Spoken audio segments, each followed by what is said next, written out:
I do wonder, because we know that I don't keep too up to date with like the top level games. I pretty much watch them after they've been casted by Neo or Remo, but I don't get to cast them too often myself because of time zones. So I really don't know how well 120 does against Mass Windriders. Like, I know that Happy struggled versus it. He lost versus Soen, he lost versus Lin a bunch, he lost versus FoCuS when it started being played. But 120, was he more successful against Windriders?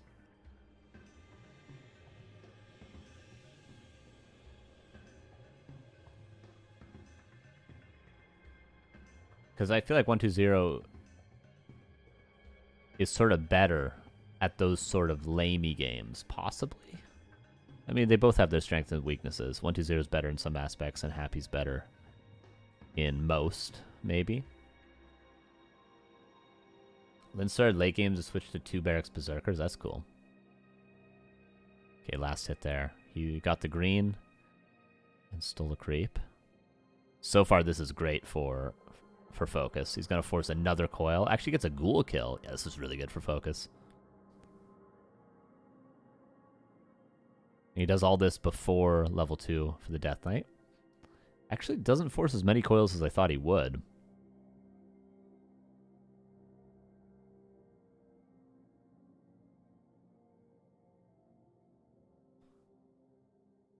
Okay, colorful. 120. Is he going to go for the lab now? Or is he going to go for the green? He could commit for a lab, but he knows the Blade Master's around here somewhere. But you need to be aggressive while you can with your creeping, because eventually the ghouls fall off. The reason you're building ghouls is because you want to be able to creep these camps in the Orc's face. Level 2 for the Blade. What's up, Lotto? How you doing, dude? Can't force coils if 120 rather loses a ghoul. True. I mean, again, the ghouls are going to fall off. Just lose them. I hope so too, Lotto. Merry Christmas, dude. So that ghoul was saved. But, I mean, level 2 Blade. No complaining here if you're the Orc, right? And there's a double Bestiary Shadowhunter coming up. Tier 2 almost done for 120, and then we'll see what he has in store. I really don't know. Somebody mentioned Banshee Garg for anti-magic shield against Detonate, I guess. Honestly, though, Banshees are pretty good just against Windriders in general because Curse, there's no way to deal with it. Curse is extremely good if there's no disenchant. Even though it's Banshees against Windriders, still, like, pretty good. Blade. That was kind of cool. So, FoCuS gets the experience. 120 gets the item, but 120 tried to coil last hit it, but it's always going to prioritize the Blade there. So he just kills the creep. Really well done from FoCuS. And she gets rid of poison as well. Very strong. Wow. Yeah. That is really good. Yeah, so Banshees seem to make sense. The few times I was off racing Undead on ladder and I played against the strat, because every Orc is doing this on ladder these days, it's really hard to beat. It's a really good strat from the Orc side of things. Like, you have to be extremely good, or just better than your opponent, I feel like, to beat it. They get rid of Windwalk damage too, not sure. That would be news to me. Banshees is where the Berserker switch comes in for Lin. That makes total sense.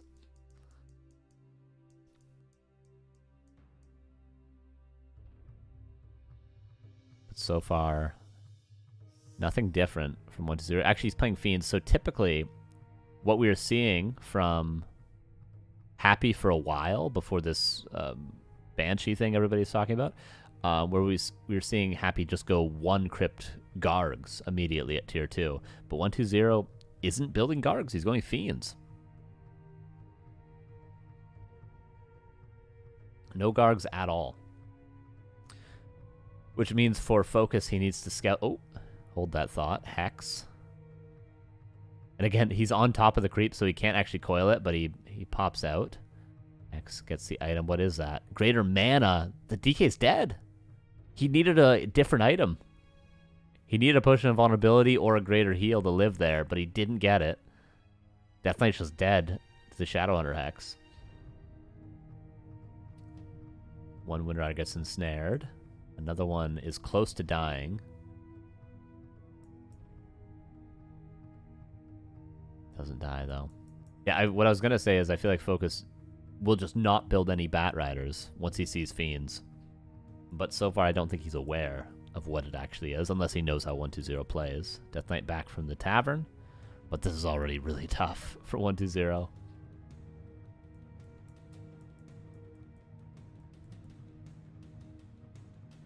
Yeah, Fiends are tough. Fiends are tough to play. There's a reason why Happy doesn't play Fiends versus this. The no amount of micro gets you out of it. But we'll see. 1-2-0 has a style in mind.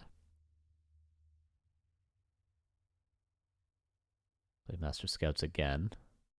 FoCuS was thinking about maybe going to the main base. I think he's just creeping the lab now. And wow. Steals the last hit. And the item? No, I think the item went to 1-2-0, but still. This has been excellent blade scouting. Like, from the initial creep camp to the green camp in the bottom left, to finding him at the lab, to finding him at the expo, the blade has been completely on top of 1-2-0 the whole game. Again, it looks easy. It looks obvious. Like, oh yeah, the blade's there because he's creeping that, but we can see the whole map. FoCuS cannot. He has scouted everything perfectly.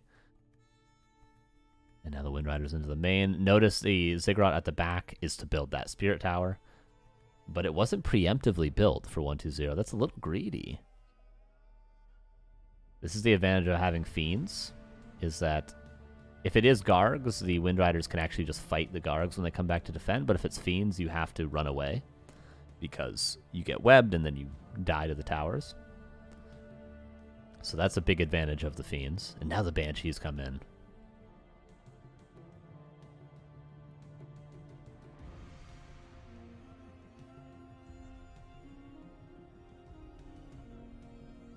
Wind Riders get out of the main. And again, 1-2-0 starts creeping. FoCuS is already there with his whole army. One thing Happy was doing was also an early shade, which is one thing 1-2-0 isn't doing either. Maybe Happy's not doing that anymore, but yeah, 1-2-0's got to run. He's just going to lose his hero if he sticks around. He might still lose his hero. From full HP to nothing? Perhaps. One more Hex might do it. Oh, saves the Fiend. So far, really nice micro for 1-2-0. Hasn't lost anything yet. Blade Master has a greater heal. If only he didn't have the greater heal. Both Fiends about to die. Dude, he's just hexing the Death Knight. Like, this has been perfectly microed for 1-2-0, and he still might lose his hero. Oh my god, the coil into the potion. That was crazy from 1-2-0. And look at the Lich in the back the whole time, attacking the Wind Riders. Surrounds the Shadow Hunter. This is insane from 1-2-0. This was perfect micro. Like, he didn't even come out ahead. Absolutely perfect micro on everything from 1-2-0. How does he do that? Do you guys just see what I just saw? That was insane. And still FoCuS is super ahead. But that was ridiculous. Should have lost he should have lost the entire game there. That is crazy. My god. Still FoCuS in a fantastic position. But you just got to applaud 1-2-0 right there.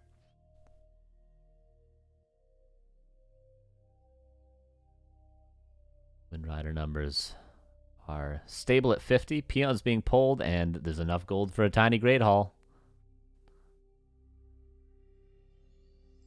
Probably wants an orb as well, too. 3 towers. Okay. No Banshees yet either. Okay, there's one in the main base. Okay, one with the army now.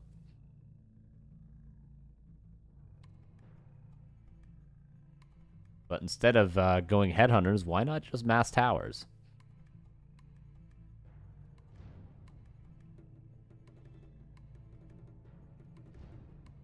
Again, 1-2-0. I mean, this blade scouting from FoCuS. He's everywhere, dude. That's like the 8th creep jack with the blade this game. Now, he doesn't always get the item, he doesn't always get the last hit, but he's always there. He's always making the opportunity for himself. Towers up, Tiny Great Hall up. Well, if 120 had 10 more seconds, he could cancel those towers, but I think he's just barely not getting there. But FoCuS isn't defending the towers. 120 unsummons the altar. This is all in. He realizes this. He has to go all in. Is this a good fight to take all in? No, but he's got to do it. But FoCuS just isn't interested. Isn't interested at all. Yeah, he can't even kill the towers. Kind of an ultimatum. FoCuS has a TP. Man. Really nicely played from FoCuS. Gets so much done with his blade.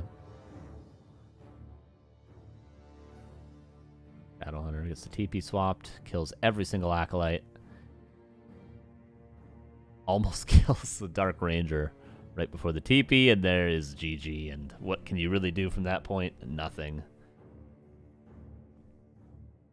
Yeah, FoCuS. I mean, 120 had that one really nice exchange, but other than that, like maybe if he killed the Shadowhunter with that surround, but there was a greater heal and a potion of vulnerability, but yeah, FoCuS. Can he replicate that in game 2? The amount of creepjacks and scouting with the blade? Probably, because he's FoCuS, but...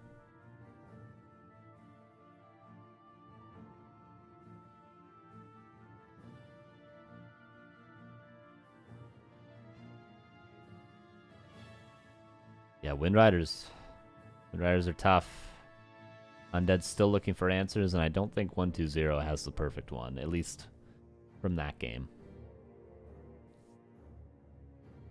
But maybe he just needs a cleaner start.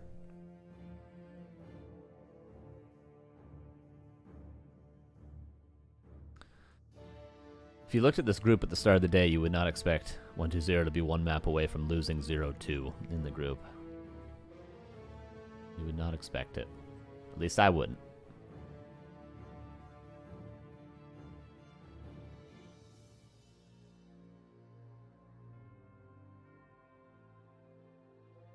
Towerfall, not an easy map for Undead in this matchup, right? I'm not sure.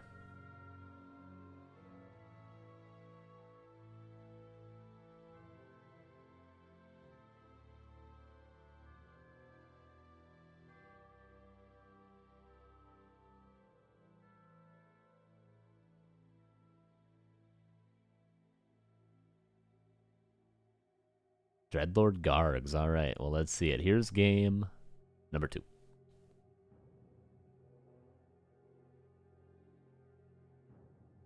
We'll soon see if it'll be the same. Like, there's no way FoCuS doesn't play the same thing again, right?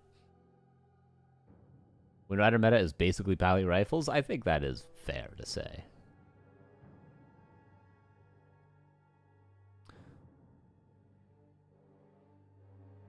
Yeah, Wind Riders are extremely difficult to play versus as the Undead. There's no doubt about that for everybody. There's not a single Undead player that's like, yeah, I think Wind Riders are easy. Not a single one. Find me one.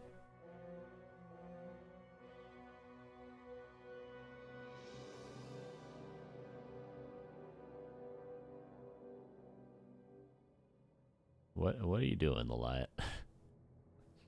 Okay, there's the shop. It'll be the same build. Death Knight Ghouls. 120. Let's see. I just want to see 120's plan be able to actually unfold. You know what I mean? Like I want to see what his counter actually plays out to be. So he just needs a little bit of a better early game. Some Gambit going for game 2. Oh yeah, did I not do the predictions for the last game? I'll do it after this series. It would pop up on my main monitor, and then you guys wouldn't be able to see the game, and it would be a disaster. What's up, Knopf? How you doing? Merry Christmas, dude.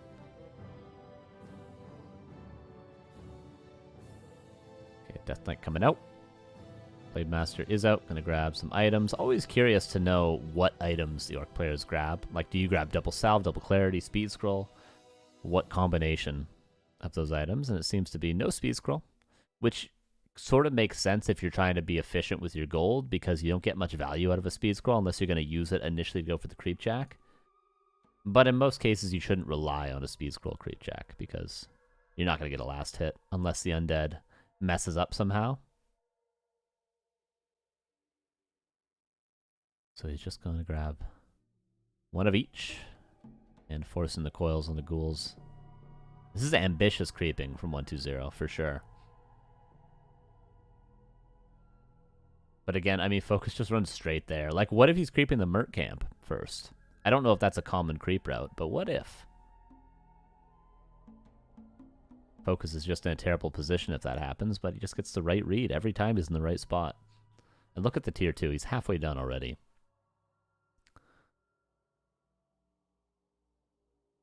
Uses the Windwalk. 120 doesn't even need a coil. That's a big deal. Oh, but he does miss micro that ghoul a little bit, force into coiling that. FoCuS. Is he going to burn another Windwalk for the big creep? Almost gets in there for the last hit. I don't think he's going to be able to get this last creep. Oh, he's going to force another coil. No, he actually gets the ghoul kill with the Windwalk. But in doing that, gives up the big creep. Still excellent for FoCuS so far. He's forced all but one coil, got one ghoul kill, delayed level 2. And his tier 2's done as well. FoCuS just seems to be dominating 120. But now the map will open up a little bit for 120 now that he's forced all but one salve and the clarity. He can creep a little bit more aggressively, knowing that FoCuS is running out of resources. And he seems to have lost him a little bit.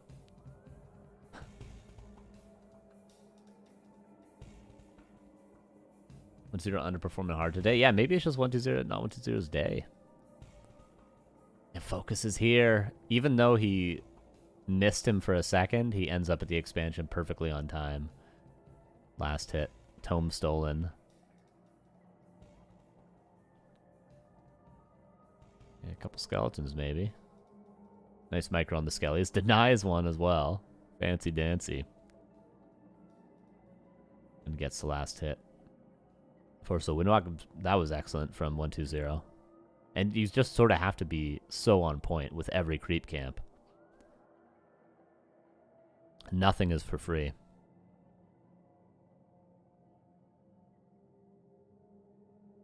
And notice he's always pressuring that Death Knight, putting a little bit of damage on him. By the time the Shadowhunter comes out, 120 is going to have to be worried about a Hex Creep Jack with a Speed Scroll, because the Death Knight is not healthy, but double ring and slippers means it's not going to die as easily as it did at the lab last game. I like how 120 waited for... Oh, no, it doesn't matter still. 120 waited for that low HP ghoul to be out of range before going for the creep there so that he could actually coil, but then he just didn't coil it. Okay, Shadowhunter's here, but Blade has to run away. Careful with your Death Knight, my dude. But now he goes for a Garg. Different strat for 120. Is he just like... Is he just freeballing it? I'm confused. Why does he do one strat on Hammerfall and a different strat here? Is it really map dependent to that extent? I doubt it. Oh, look at the micro from 120. Saves the ghoul. Death Knight perfectly out of range. Okay, now he just hexes a ghoul.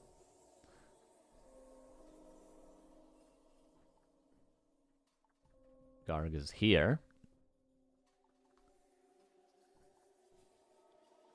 And that's enough hexes forced now that 120 can actually bring his Death Knight forward. So he had to lose the ghouls to keep his DK safe, but now he doesn't have to worry about losing that hero.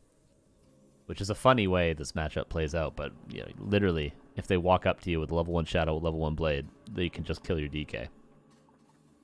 And that's what you have to calculate for.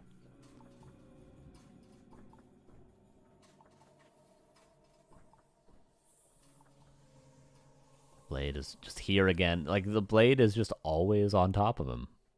No matter what. You just have to assume the Blade is just there. Another last hit. Like, so impressive with the scouting. He might as well have had map hack this game. If he had map hack, the game would have played out exactly the same, except for that one little misstep by the blade. That's how crazy this is. Nothing would have changed.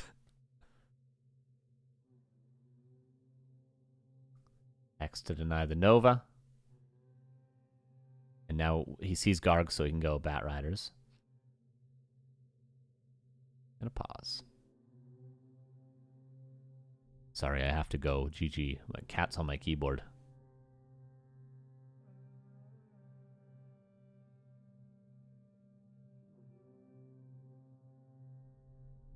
There we go. And it's gonna have to hex one Hero Coil Nova. And gets the item. And again, those hexes that were used on ghouls earlier are a big deal, because if he had full mana on the Shadow, the Death Knight is dead there.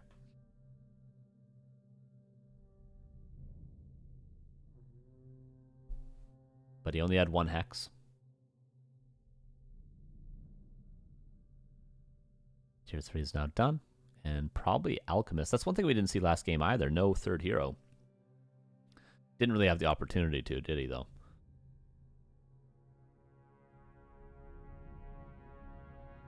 Four Gargs. And a statue. And yeah, we should definitely see an Alchemist. You picked Dark Ranger third? Oh, right. He did pick Dark Ranger third. My bad. Isn't that a little weird, though? Isn't Alchemist better? I don't know. Blade got that last hit with the Wind Riders. And a couple Gargs go down. Coil there, but it's poisoned. What was the item? Oh, that was Ring of the Archmagi stolen by the Blade, right?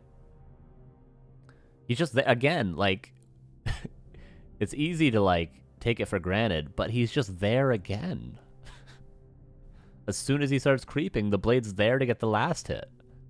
Like, it's ridiculous. It's every single creep camp 120 goes for 2 games in a row. It's just perfect. Devotion aura? Oh, okay, so he did get that item. Gotcha. Okay, now we get the Alchemist. Notice that Garg that's 1 HP was coiled already. It was the poison damage that lowered it again. Oh. I don't know why it does this, but... Bat Riders detonate.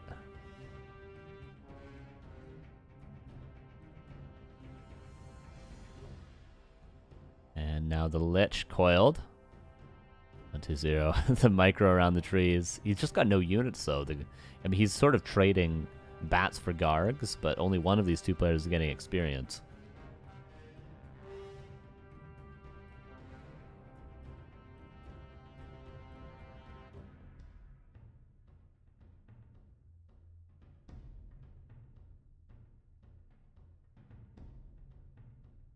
Okay, last of the creeps getting cleaned up. There's soon just going to be red camps left. And some scraps, couple greens, remnants of other creep camps.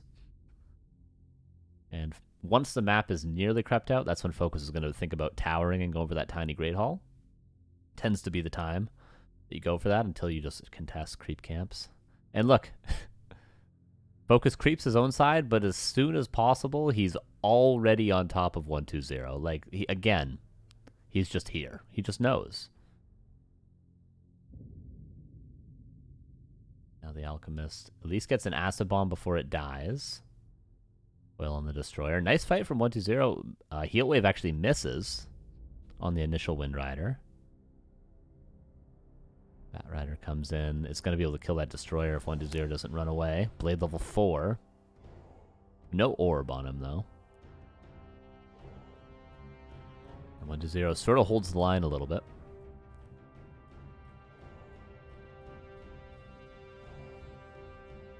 Crystal Ball just to make sure his positioning is perfect. More Gargs on their way out.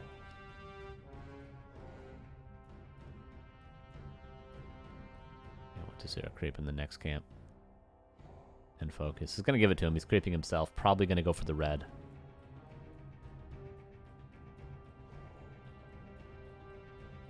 Crystal ball to make sure the blade's not there, but he isn't. He is going for that red as expected. And then is 1-2-0 going to run straight across to the other side of the map? Might give FoCuS the opportunity to go for towers, but I don't think he's going to tower up an Expo just yet. But make no mistake, he's going to eventually. Last hit by the blade. Claws plus 12.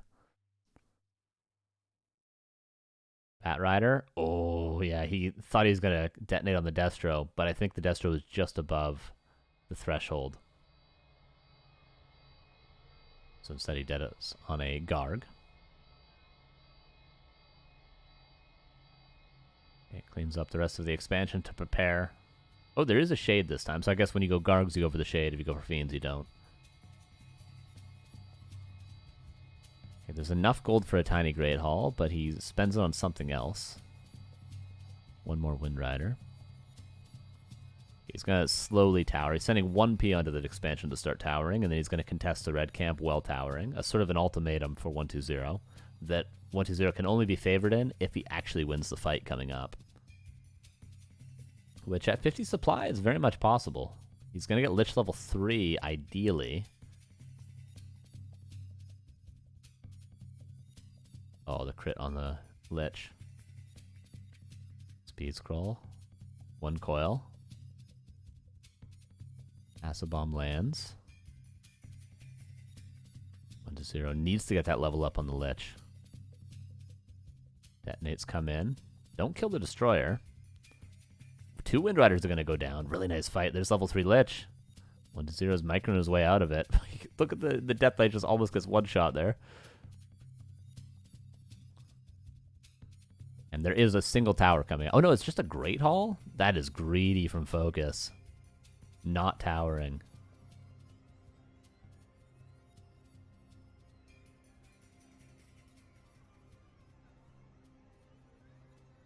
And we're almost crept out of the map. It's like 3 green camps. Who cares? And that red is the big one. Destro. Coiled for now.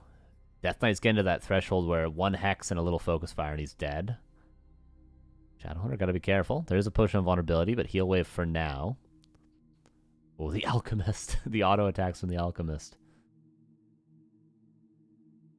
Super scrappy, but 1-2-0 might be ahead here. He's got a second Crypt now and more armor upgrades. And FoCuS could have had towers up at the Expo as opposed to the Great Hall, and that would have made it really hard to break, just like we saw in Hammerfall, but instead he goes for just the Great Hall, which might just be pushed. Colin for life, thank you for the 41 months. How you doing? Careful with the Death Knight. This game is 1 Hex away from that Death Knight going down and the game being lost.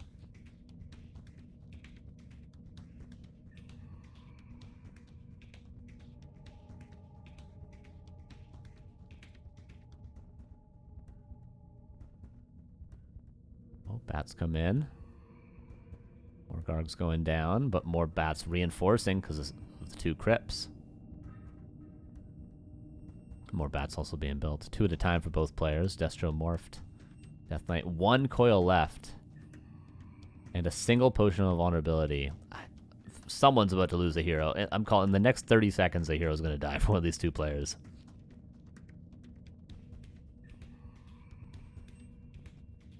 And Destro's getting low, but there's not a lot of Wind Riders left.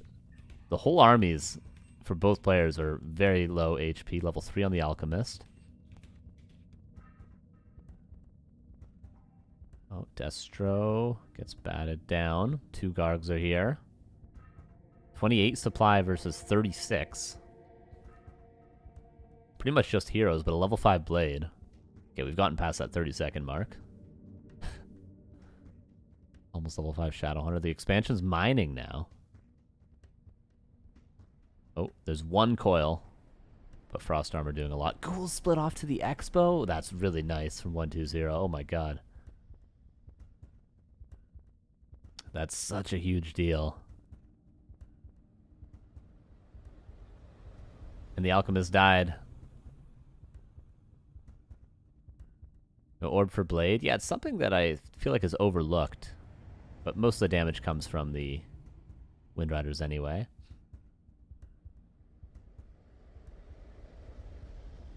Starbuck. God damn it. Blame Laliat, not me, okay?